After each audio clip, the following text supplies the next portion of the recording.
Okay, so here's basically a rummage through cards that are in the, I guess, 120 to 180 ranking range. I say range because there's been so much volatility lately that these aren't necessarily going to be in order. Most of them are based on resale value, but some of these actually belong further up. And in some of the other videos I already made, for example, football cards are crazy right now. And this Lawrence Taylor rookie, I think when I entered the data back in May, it was like a $300 card, and now it's a $700 card. So actually, it deserves to be in the Pelican case. But on this one too, probably another football card. Randy Moss, 98 Bowman Chrome. So think of this as like really, I don't know. Just look at some more cards that I happen to have in my collection. This Aaron Rodgers. So right now, football cards are all the rage. Basketball cards, I think, are starting to soften a little bit. This one I showed recently, it's the Gold Jordan. Some of these cards were hard to get values on because there just aren't really very many comps. I think I showed this one recently. This Griffey Tiffany in 9. Here's a base Jeter, one of my favorite vintage cards here. I think a lot of people are in agreement. This is the Better Rose, I guess rookie-ish card. Not as rookie, but it has the Rookie Cup trophy on there. It's a great-looking card. And also very hard to find centered. I'm fortunate enough to have found one, I think, pretty reasonably centered considering how difficult it is. Here's Ryan, and then here's a Fleer Glossy Griffey Jr. And so again, this I think I had the value like $125, but I know for a fact it's worth more than that. So I threw it in this count, or I threw it in this mix here. I don't know where it would sit, but Marino's rookie from 84 Tops is definitely blown up a little bit. As has this one, the Elway. Really hard cards to find in 10s. 84 Tops football. Here's a base Mattingly. T206 Mathewson. Finest Jordan. So a little bit of shifting of my focus. I'm gonna put Friday Night Filth on the back burner, and this might be good news for many. I'm going to focus more on Friday Night Vintage. And a lot, just again, has to do with the pricing of cards and just how crazy it is for the modern stuff. And just don't want to overpay. So I'm going to kind of, take a step back from the modern and focus on the vintage, which are always solid pickups. Here's a popular card. This Mike Trout sliding refractor from 2013. And in fact, I already picked up I'd say a pretty big vintage card for my next episode, whenever that's going to be. Don't want to say too much. I don't want to spoil it, but it's definitely worthy of Friday Night Vintage. And it is a I guess it's considered pre-war. Yeah, I'm not sure. It's from well, that's all I'm going to say. It might not be pre-war. It might be right on the border, whatever that separation line is from pre and post-war cards. So these Kobe Bryants, I don't know. They were really hot at one point, and then I think they're cooling off. And by the way, this is one of my favorite Bob Clemente cards. And I'm looking to pick up more Roberto Clemente base cards like that. I was thinking like maybe 1970, 72. I would like to get his rookie card. They're just so hard to find centered. Here's a Topps, what's this, Mantle All-Star. Brett Favre Gold. Another one tough to value. Although I do think one just sold for like, I think I'll say $350 or $450. Ozzie Smith from 1980 Topps. I showed that one recently. And I think this is Francisco Lindor's best card. Did I show this one already? I don't know. I don't know. I feel like I might have shown this one in one of my other cases, and maybe I moved it. I don't know. This Bryce Harper. And this one really difficult to value. This Finest Mystery Borderless, not a refractor, just a borderless redemption, Michael Jordan. I think I paid like $150 for that or something like that. And I don't know. I really don't know what it's worth. This card, I think, might have, and maybe it's still the case, it did at one point leapfrog the 89 Donruss Griffey, the base card, which I believe is coming up next year, right here.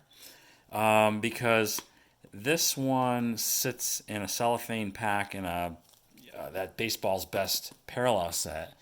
And it's not card number one like 1990 it is, and therefore it's really hard to find in high grade, but still difficult. And also, I think a lot fewer of those around than there are the 89. Although this is really hard to get in a 10. I was lucky to get a 10. I submitted that last year. And I think I'm up for renewal soon, so maybe I'll do another 15 card submission prep and then reveal video. Barry Bonds, Flair Glossy. I'm not sure if this is one of the better cards it has to have. I think the Topps Tiffany would be the premier Bonds rookie to have in a 10. It's a great looking card. And more Kobe. Haven't checked current values. You know, it's just, I think maybe I'll just wait a few months before I go back through and I start kind of updating values because, as I said, and as everybody knows, the market is just, it's bonkers. Basketball's coming back. I think baseball's still pretty steady. Now football's all the rage.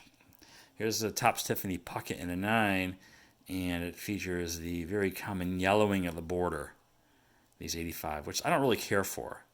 But having said that, it's really hard to find ones that don't have border yellowing. Here's a recent, well, this guy got promoted in my list. Steve Nash, rookie, 96 Topps Chrome. Although I don't know what becoming the manager of, what is this, the Nets? I don't know why that would impact this card value, but whatever. Nice vintage here. Barra. I think I showed that one recently. Clemens. This one, probably, I think I had this at like 325. I don't know if it's even that anymore. He's not having a good season. And so who knows if he could even hit because he can't cheat anymore, if that's what he was doing.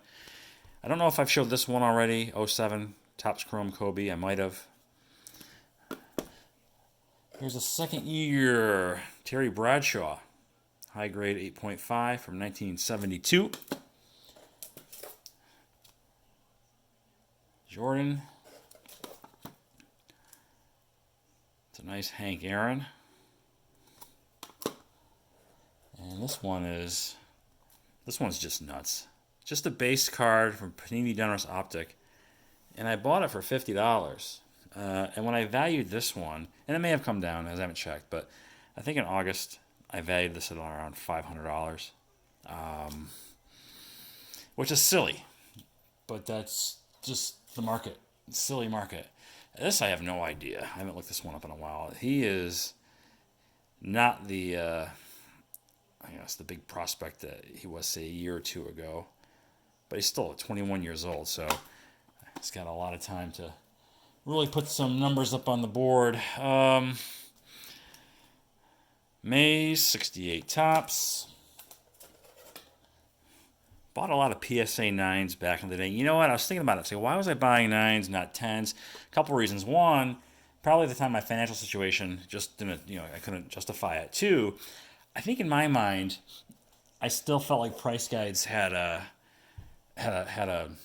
I don't know what I'm trying to say here, but I felt like PSA 9s were the Beckett high price. PSA 10s were a lot higher, and maybe in my mind I thought I don't want to pay more than what is listed in the price guide, which is silly because now you look at pop reports and rarity, scarcity, that sort of thing, and really price guides are useless. We have eBay. Now that really track the true value of sports cards. It's Joe Torre rookie card. It's a nice card.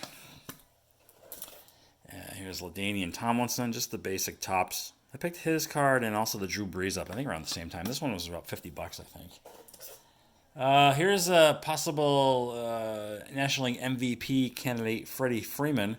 I bought this raw and submitted it last year. I got the 9. Nice looking card. 2009 Bowman Chrome. Not the big one, though, from that year. And here's Tim Duncan's rookie, PSA 9. Yeah, it's kind of silly logic. In hindsight, I wish I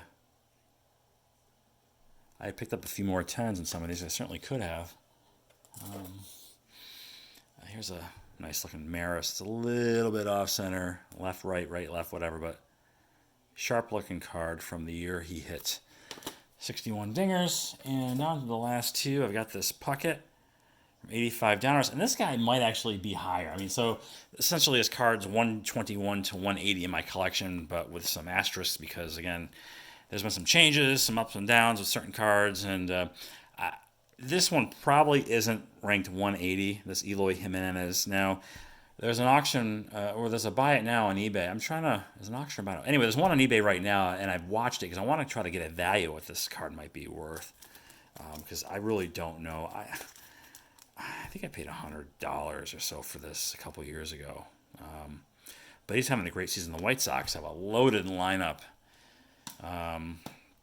So there you go. There's another round of cards, basically a rummage. If I had a third case from Pastime Marketplace, I'm not going to do it. Just they're too bulky. Two's enough. But if I had a third one, these 60 cards would most likely be occupying it. And that'll do it. Coming up, what do I have going on? I really don't know. Well, anyway, I guess that'll do it. Again, as always, thanks for watching, and I'll talk to you later.